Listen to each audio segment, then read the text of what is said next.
कपास की नई फसल की आवक से पहले कॉटन कॉरपोरेशन ऑफ इंडिया ने सरकारी एजेंसी के पास रखे पुराने स्टॉक को बाजार में जल्द बेचने के लिए बल्क डिस्काउंट स्कीम शुरू करी है।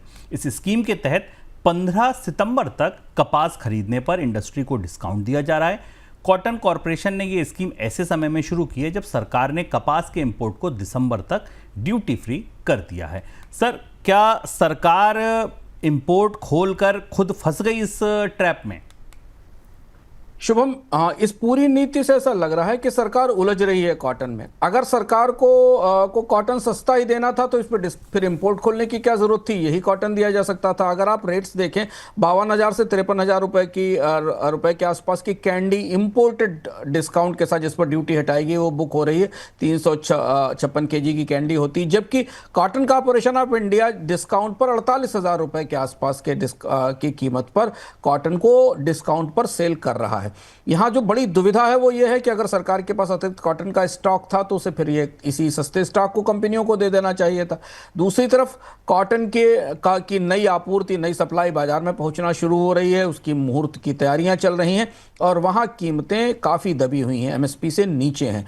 तो ये पूरा जो कॉटन का पूरा प्रसंग है, ये किसानों की दृष्टि से भी और भारतीय उद्योगों की दृष्टि से भी सरकार के लिए काफी पेचीदा बन गया और इस तरीके के संकेत अब जा रहे हैं कि शायद अमेरिका के साथ संबंधों को बेहतर करने की कोशिश में, अमेरिकी कॉटन को थोड़ा जगह देने की कोशिश में सरकार ने इंपोर्ट ड्यूटी घटाई, और वो भी ऐसे समय पर घटाई जब सरकार के पास खुद स्टॉक मौजूद था और नई कपास बाजार में आने वाली थी। जमानती पर्सनल लोन कारोबार में बैंकों को बीमा कंपनियों से कड़ी टक्कर मिल रही है। बीमा कंपनियों की तरफ से बीमा पॉलिसी की सिक्योरिटी पर दिए जाने वाले कर्ज का पोर्टफोलियो 1,40,000 करोड़ रुपए के करीब पहुंच गया है। दूसरी तरफ अगर आप बैंकों को देखें, जिनका मुख्य काम ही दरअसल कर्ज बांटना है, वहां एफडी की सिक्योरिटी पे दिए जाने वाले कर्ज का पोर्टफोलियो भी लगभग इतना ही है। बीमा कंपनियों में सबसे बड़ी बीमा कंपनी LIC, इसीलिए कर्ज के बाजार में भी सबसे बड़ी हिस्सेदारी LIC की। LIC ने 1,25,000 लाख करोड़ रुपए के कर्ज बांटे हुए हैं।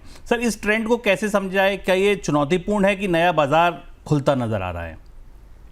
ये बेहद दिलचस्प है। मैं बहुत करीब से समझने की कोशिश कर रहे थे। ये भारतीय बाजार के लिए बिल्कुल अनोखी चीज है। बीमा कंपनियां जो सुरक्षा देती थी, कर्ज देने वाली कंपनियों में बदल गई। बीमा आप कर्ज के लिए तो नहीं लेते थे, सिक्योरिटी के लिए लेते थे, और बैंकों को एक नई प्रतिस्पर्धा मिलने लगी जो पर्सनल लोन दे रहे हैं। बीमा के अगेंस्ट लिए जाने वाला लोन एक तरीके का पर्सनल लोन जैसी परिस्थिति है। तो अगर आप वित्तीय बाजारों के विविधीकरण की दृष्टि से देखें तो आपको लगेगा कि एक और एसेट बाजार में आ गई है। उस एसेट के बदले आप लोन ले सकते हैं। इंश्योरेंस नाम की एसेट है, इसी के साथ आप म्यूचुअल फंड के अगेंस्ट लोन को भी शामिल कर सकते हैं। तो दो ऐसी फाइनेंशियल एसेट्स हैं जो आमतौर पर निवेश के लिए इस्तेमाल होती थी, वो अब एक तरह से मॉर्गेज में रखी जाने लगी हैं, इनके बदले लोन लिया जा सकता है और बीमा कंपनियां इसको लोन के जरिए एक नया पोर्टफोलियो क्रिएट कर रही हैं।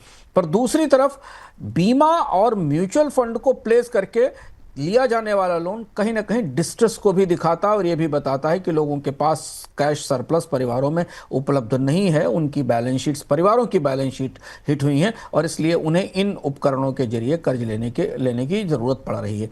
तीसरी बड़ी बात है कि बैंकों के लिए बड़ी चुनौती है, क्योंकि बैंक अब अनसिक्योर्ड क्रेडिट से उन्हें रोका जा रहा है। Personal loans, credit card loan जो भी पार्शियली अनसिक्योर्ड होते हैं, उनके लिए उनसे रोका जा रहा है, जबकि बीमा कंपनियां इस बाजार में सिक्योर्ड क्रेडिट दे रही हैं, क्योंकि बीमा कंपनियों के पास किस्त आ रही है और उस किस्त के रिकॉर्ड के आधार पर वो बीमा कंपनी अपने बीमा को प्लेज करके उसके बदले कर्ज दे रही है। ये रुख कैसे बदलता है और रेगुलेटर इसको कैसे लेते हैं, खासतौर पर IRDAI जैसे रेगुलेटर, जिनके लिए ये एक विचार का विषय होगा कि बीमा कंपनियां अपने कारोबार को बीमा देने के बजाय कर्ज देने के कारोबार की तरफ जा रही हैं और काफी बड़ा पोर्टफोलियो, जैसा शुभम ने आपको बताया।